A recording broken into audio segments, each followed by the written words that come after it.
इथे अमितने त्याच्या मोबाईलवर काकाने पाठवलेला व्हिडिओ ओपन केला, पण तो व्हिडिओ पाहून त्याच्या पायाखालची जमीनच सरकली. पण पण हे कसं शक्य आहे? तो मनातच विचार करू लागला. आता पुढे. व्हिडिओ पाहून अमितच्या डोळ्यातून अश्रू वाहू लागले. रॉनीला कळेना, आपल्या बॉसला अचानक काय झालं? रॉनी लगेच अमितच्या बाजूला गेला आणि तो व्हिडिओ पाहू लागला. त्या व्हिडिओमध्ये एक बाई हॉस्पिटलच्या स्पेशल वॉर्डमध्ये बेडवर होती. तिला सलाईन लावलं होतं, नाकात नळ्या घातल्या होत्या आणि आजूबाजूला हॉस्पिटलची सर्व उपकरणे दिसत होती. एकंदरीत क्रिटिकल कंडिशनमध्ये होती ती बाई. इतक्यात अमितच्या तोंडून मात्र अस्पष्ट आवाज आला, मॉम. हो, ती मॉम होती, अमितची मॉम. रॉनीला पण जबरदस्त धक्का बसला. मॉम इथे आहेत, मग त्यांना डेड बॉडी मिळाली होती ती कोणाची होती? त्यांनी कोणावर अंत्यसंस्कार केले? आणि जर का मॉम जिवंत आहे तर मग आरू, ती पण जिवंत आहे का? अमितच्या मनात प्रश्न येऊ लागले. पण आता त्याच्या चेहऱ्यावर एक स्माईल आली, कारण जे इतकं भयानक दुःख त्याने मागचे 10 दिवस झेललं होतं, त्यात एक आशेचा किरण त्याला दिसला होता. त्याची मॉम अजून जिवंत होती आणि कदाचित आरू पण. त्याला काकाचा भयंकर संताप झाला होता. नुसती आग आग होत होती त्याची. पण तो शांत राहिला, कारण त्याचं मॉमवर खूप प्रेम होतं आणि आता हे फक्त काकाच सांगू शकणार होता की त्याने मॉमला कुठे ठेवलं आहे. अमितने त्याचा सगळा राग बाजूला ठेवून काकाला फोन केला. काकाने स्क्रीनवर अमितचं नाव पाहिलं आणि एक डेव्हिलवाली स्माईल देऊन फोन उचलला. हां अमित, बोल, काका बोलले. अमितने एक दीर्घ श्वास घेतला आणि बोलला, मॉम कुठे आहे? त्यावर काका हसले. मॉम? कोणाची मॉम अमित? काका बोलले. मिस्टर मोहन राज्याध्यक्ष, पास झाली हा तुमची नाटकं. माझी मॉम कुठे आहे सांगा, अमित ओरडला. अरे बापरे, मी घाबरलो की, काका नाटकी स्वरात बोलले. काका, अमित अक्षरशः ओरडला. आवाज खाली. काका त्यांच्या मूळ स्वभावावर उतरून अमितवरच ओरडले. आधी खरी ये, हे तुझे सो कॉल्ड पोलीस आलेत, त्यांना सांग तरी की तू त्यांना कशाला बोलवलंस? काका कुत्सितपणे हसले. मग ते पुढे बोलले, आणि तुला चांगलंच माहीत आहे तुला पोलिसांना काय सांगायचं आहे ते. म्हणजे तसा तू खूप स्मार्ट आहेस, आय नो, काका पुन्हा हसत म्हणाले. अमित मात्र इथे रागाने लाल झाला होता. पुरता अडकला होता तो. त्याला माहीत होतं, मॉमला जर काकाच्या तावडीतून वाचवायचं असेल तर आता काका जे म्हणेल ते त्याला ऐकावं लागणारच होतं. कारण मॉम हॉस्पिटलमध्ये ॲडमिट आहे आणि क्रिटिकल आहे, हे तर त्या व्हिडिओमध्ये स्पष्ट त्याला दिसत होतं. तो तसाच त्याच्या टीमसोबत तिथून घरी नेण्यासाठी निघाला. त्या ड्रायव्हरला त्याने त्यांच्या दुसऱ्या जागी ठेवण्याचे इन्स्ट्रक्शन्स दिले, कारण सध्या तरी तो त्याला पोलिसांच्या ताब्यात देणार नव्हता. इथे राज्याध्यक्ष हाऊसमध्ये एक उंच रुबाबदार तरुण, जो पोलिसी वर्दीमध्ये दाखल झाला होता, इन्स्पेक्टर मानवसिंग राठोड, तो समोरच्या सोफ्यावर बसून होता आणि काका आणि काकीला प्रश्न विचारून त्याने चांगलंच धारेवर धरलं होतं. काका राजकारणी होते म्हणून काकांना बरोबर कळत होतं की त्याच्या प्रश्नांची उत्तरं कशी द्यावी. पण काकी मात्र चांगलीच घाबरली होती. तिची ततपप होत होती उत्तर देताना. काका फक्त अमित येण्याची वाट पाहत होते. तोपर्यंत त्यांना इन्स्पेक्टरच्या प्रश्नांची त्याला पटतील अशी उत्तरं द्यायची होती, पास. इतक्यात दरवाजातून अमित येताना दिसला. तसा इन्स्पेक्टर मानव उठून त्याच्याकडे गेला. अमितने त्याला शेक हँड केलं, पण इन्स्पेक्टर मानवने मात्र त्याला मिठी मारली. आय एम सॉरी अमित, माझी कालच इथे पोस्टिंग झाली आणि मला मॉम आणि आराध्याचं कळालं, मानव म्हणाला. तर हा आहे इन्स्पेक्टर मानवसिंग राठोड, अमितचा स्कूल फ्रेंड. 7th पर्यंत ते सोबतच शिकत होते. मानवचे वडील पण पोलीस होते, पण ते एक इमानदार पोलीस असल्यामुळे प्रत्येक वेळी काही ना काही कारणाने त्यांची दुसरीकडे बदली होत असे. तशीच मानव 7वीमध्ये असताना त्यांची पोस्टिंग राजस्थानमध्ये केली गेली होती. तेव्हापासून मानव आणि अमितचा कॉन्टॅक्ट तुटला होता. मानवच्या वडिलांना वाटत होतं की त्यांच्या मुलाने चांगल्या शाळेत शिकावं, म्हणून त्यांनी मानवला अमितच्या स्कूलमध्ये घातलं होतं. तिथली फी जास्त होती, पण तरी मुलाच्या उज्ज्वल भविष्यासाठी त्यांनी स्वतःची सेव्हिंग तिथे टाकली होती.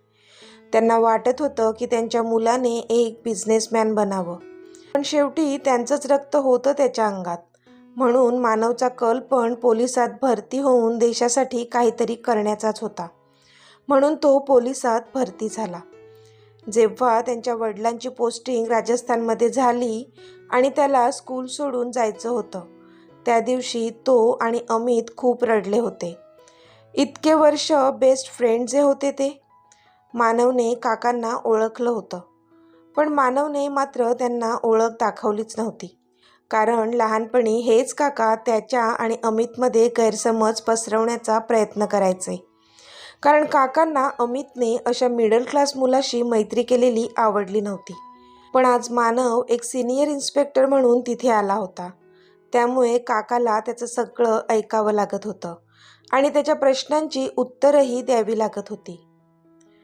अमितने डोळे पुसले आणि बोलला, "इट्स ओके, चल आपण आत बसून बोलूया." अमितने एक कटाक्ष काकांवर टाकला आणि ते दोघेही आत अमितच्या बेडरूममध्ये गेले. रॉनी पण त्यांच्या पाठोपाठ आत गेला. मानव समोरच्या सोफ्यावर बसला. अमित बेडवर आणि अमितच्या बाजूला रॉनी उभा होता. थोडा वेळ कोणीच काहीच बोलले नाहीत. मग शेवटी रॉनीने ॲक्सिडेंटपर्यंत घडलेला सगळा घटनाक्रम मानवला सांगितला. एका क्षणासाठी मानवच्या काळजात पण धस्स झालं. पण तो एक पोलीस इन्स्पेक्टर होता, म्हणून रोज तो अशा घटना ऐकत असायचा आणि बघतही असायचा. पण आज आपल्या जवळच्या मित्राच्या आई आणि बहिणीसोबत हे घडलेलं, म्हणून त्याला पण भरून आलं होतं. रॉनीने पुढचं काही सांगितलं नाही, म्हणजे त्या ड्रायव्हरबद्दल आणि काकांबद्दल. कारण ह्याचा निर्णय फक्त अमितच घेऊ शकत होता की ते इन्स्पेक्टर मानवला सांगावं की नाही. रॉनीने एक कटाक्ष अमितवर टाकला, पण अमित मात्र शांतच होता. त्याच्या डोक्यात काय चाललंय ते फक्त त्यालाच माहीत होतं. "अमित, तुझा कोणावर संशय आहे का?" मानवने विचारलं.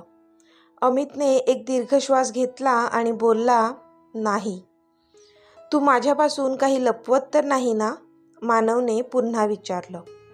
अमित थोडा वेळ विचार करून, "नाही मानव, मला काही कळलं तर मी तुला सांगेन.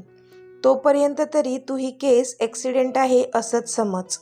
अमित निर्विकार चेहऱ्याने बोलला, कारण त्याला आता त्याच्या मॉमच्या बाबतीत कोणतीच रिस्क घ्यायची नव्हती आणि कदाचित आरूच्या बाबतीतही. शेवटी मानव त्याचा निरोप घेऊन जाऊ लागला. पण तो एक इन्स्पेक्टर होता. त्याला कळत होतं अमित त्याच्यापासून काहीतरी लपवतोय. पण त्याने त्याला वेळ द्यावा असं ठरवलं आणि बोलला, "अमित, काहीही लागलं, काहीही कळलं तर माझ्याशी नक्की बोल. मी अजूनही तुझा तोच बेस्ट फ्रेंड आहे." तशी अमितने त्याला मिठी मारली.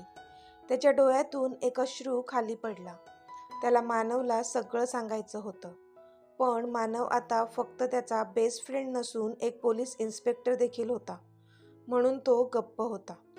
बिचाऱ्याचे हात दगडाखाली होते, त्याच्या मॉम आणि आरूसाठी. मग मानव अमितच्या डॅडनाही भेटला, पण अमितने डॅडना पण गप्प राहण्याचा इशारा केला होता, म्हणून डॅडनेही मानवला काकांबद्दल काहीच बोलले नाहीत. आता मानव आणि बाकीचे पोलीस तिथून निघून गेले होते. अमित आता हॉलमध्ये आला. काका निवांत सोफ्यावर बसला होता. अमित त्यांच्यासमोर उभा राहिला. त्याच्या डोळ्यात नुसती आग उठली होती. "माझी मॉम कुठे आहे काका?" अमित बोलला. काका हसतच उभे राहिले आणि बोलले, "शेवटी आलासत ना स्वतःच्या लायकीवर?" तशा अमितने हाताच्या मुठी आवळल्या. पण तो काकांचं काहीच करू शकत नव्हता. बरं, सांगतो तुला तुझी मॉम कुठे आहे ते. पण त्या बदल्यात मला काय मिळणार? काका बोलले. तुला जे हवं ते सगळं घे, पण माझी मॉम मला परत दे, अमित बोलला. त्यावर काका तुच्छपणे हसले आणि बोलले, जे हवं ते घे म्हणे. आहे काय तुझ्याकडे मला द्यायला? तू देऊ शकतोस का तुझी ही पूर्ण प्रॉपर्टी? नाही ना? काका बोलले. तसे अमितला क्लिक झालं की तो काकांना काहीच देऊ शकत नव्हता, जोपर्यंत तो 28 वर्षांचा होत नाही आणि त्याचं लग्न होत नाही. आणि अमितला 28 वर्ष पूर्ण व्हायला अजून 2 वर्ष बाकी होती. अमित काकांना म्हणाला, काका, मी तुला सर्व काही द्यायला तयार आहे, पण माझ्या मॉमला मला परत दे. आणि आरू? आरू कुठे आहे? अमितने विचारलं. तसा काका चरकला आणि नजर चुकवत म्हणाला, आरू? आरूचं काय? ती तर गेली ना ॲक्सिडेंटमध्ये. फक्त वहिनीच आहेत. पण ते काहीतरी लपवत होते जे अमितला कळलंच नाही. जेव्हा ॲक्सिडेंट झाला तेव्हा ती मर्सिडीज जशी खाली खोल दरीत पडली, पण त्याआधीच तिच्या एअरबॅग्स ओपन झाल्या होत्या.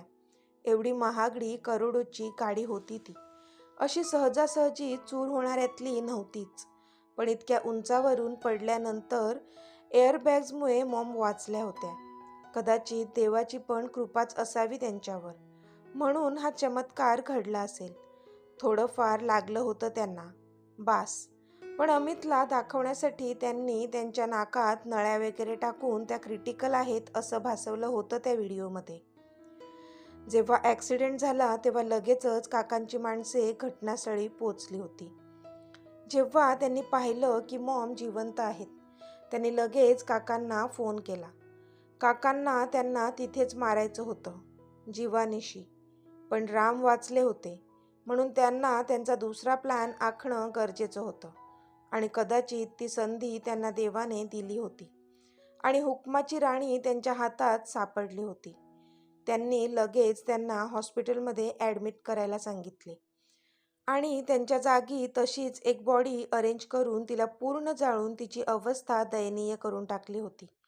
मॉमचे सगळे दागिने त्या बॉडीवर चढवले होते, पण चेहरा विद्रूप केल्यामुळे कोणालाच काही संशय आला नाही. आता आरू पण त्याच गाडीत होती. मग तिचं काय झालं? तर काकांनी ते सांगितलं की ती आधीच त्या गाडीतून बाहेर फेकली गेल्यामुळे तिचा मृत्यू झाला होता. आता खरं काय ते काकांनाच माहीत होतं. मग त्यांनी ती मर्सिडीज पण जाळून टाकायचे आदेश दिले. आता जेव्हा बाकीचे घटनास्थळी पोहोचले तेव्हा सगळ्यांना हेच वाटलं की मॉम आणि आरू ॲक्सिडेंटमध्ये गेल्या. अमित तर त्यावेळी पूर्ण कोलमडून गेला होता. पण त्याच्या टीमच्या पण हे लक्षात नाही आले की एवढी महागडी मर्सिडीज अशी सहज चूर नाही होऊ शकत. खूप साऱ्या नवीन नवीन टेक्नॉलॉजीयुक्त ती करोडो रुपयांची मर्सिडीज अशी जळून खाक झाली होती. पण अगदी रॉनीच्याही ते लक्षात आलं नव्हतं. पण आता विचार करण्यासाठी वेळच नव्हता. सारीपाटाचा डाव आता सध्या तरी काकाच्या हातात गेला होता. ते जसं सांगतील तशा सोंगट्या हलणार होत्या. शेवटी अमित काकांपुढे झुकला. त्यांना गयावया केली त्याच्या मॉमसाठी. पण काका काही बदले नाहीत त्याच्या विनवण्यांना. तो अक्षरशः त्याच्या मॉमसाठी भीक मागत होता. पण निर्दयी काकाच्या मनाला पाझर फुटलाच नाही. माझी एक अट आहे, ती पूर्ण कर आणि घेऊन जा तुझ्या मॉमला, काका बोलले. कोणती अट? अमितने विचारलं. आता काकांनी त्यांची अट सांगितली. अमितने 28व्या वर्षी किंवा त्याआधी लग्न करावे आणि त्याच्या बायकोच्या संमतीने ही सगळी प्रॉपर्टी काकाच्या नावावर करावी आणि मग ते त्याच्या मॉमला त्याच्या स्वाधीन करतील. अमितकडे दुसरा कोणताच ऑप्शन नव्हता, म्हणून त्याने ती अट मान्य केली होती. पण अटीनुसार अमितला त्याची मॉम 2 वर्षानंतरच मिळणार होती. पण तोपर्यंत स्वस्थ बसेल तो अमित कुठला? त्याने काकाच्या नकळत त्याची टीम मॉमचा शोध घ्यायला लावली होती.